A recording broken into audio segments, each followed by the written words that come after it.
Preservatives made me feel sick. In Afghanistan, they fed us MREs. MREs, what does that stand for? So MRE is a meal ready to eat. So it's a field ration. They're camping trip food. You're not supposed to have the field ration for more than 21 days in ideal conditions. And they were just like the plastic, just the worst kind of quality, loaded with crap that tasted passable once, but like made you terribly, terribly sick. And eating it day in, day out, it's just no way to live. It made people horribly dysfunctional. Without getting too graphic, horrible dysfunctional as far as their digestive pathways. But that's assuming that you're in a normal situation. And it's assuming that your war doesn't persist longer than it ought to. Like World War II, those guys were out there for like 5 to 7 years before they saw their families again. We go on a deployment, it was 15 months, then they dropped it to a year, then they dropped it to 9 months. I went on the year-long deployment. They started to see like degradation in the troops. And it's like, you're not feeding them well, or we couldn't control the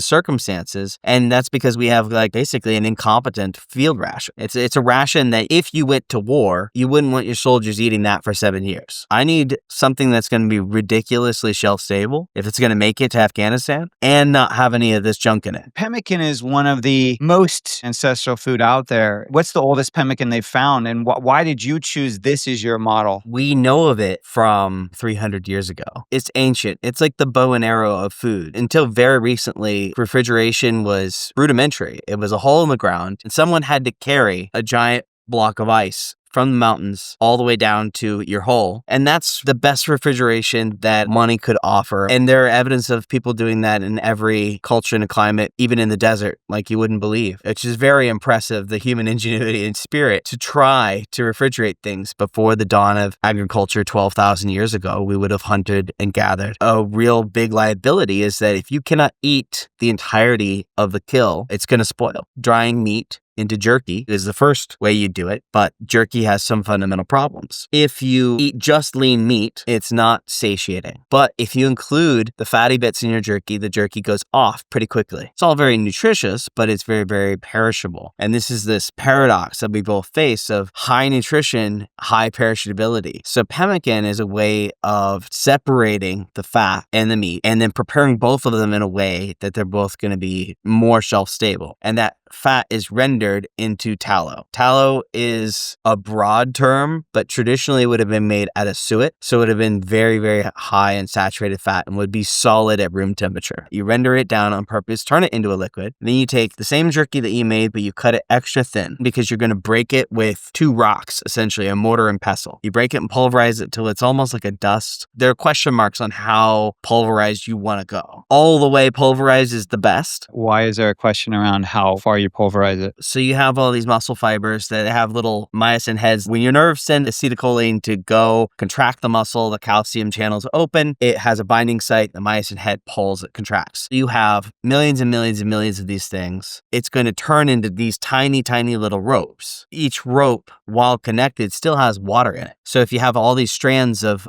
meat together, you have water locked in each strand. How do you break it out? You have to dry it. And so the water that can come out will come out. And then you have to break those strands, at least a little bit, agitate them so the water can come out. Ultimately, the pulverization conversation is about moisture. And it goes down to the 2 main causes of spoilage. Oxidation, it's like 20% oxygen in the normal atmosphere, and it's slowly degrading and unraveling everything. And at the same time, this is what allows us to be metabolically active. We want the oxygen in the air, but it tends to degrade things. And then the second is moisture. Is biological life. You have water and you have oxygen. So these are the 2 mechanisms that you have to mitigate in order to prevent spoilage. For the fibers, you're breaking them up. You get all the moisture out. For the fat, you're doing the same thing. Collagen is really hard. It's like the chewy glycerin bits. It's very, very hard to get that dry enough without modern technology. And you also don't want to just scorch the fat with infinite heat. You want to break it up mechanically, remove all the lipids without scorching them, preserving any of the vitamins and nutrition that's in that fat. And then you want to discard all of the collagenous bits and the fascia. Essentially, they're little packets of fat wrapped in fascia. And so that holds moisture. So you break the fascia in the same way you break the muscle strands. You're going to get just the lipids and just the amino acids and some of their trace vitamins, as long as you didn't expose them to too much heat. You mix them together, a ratio of about 80% calories from fat, which happens happens to be by weight 50-50. So you take these two macros 50-50, it's like 80-20 calorie split from 50%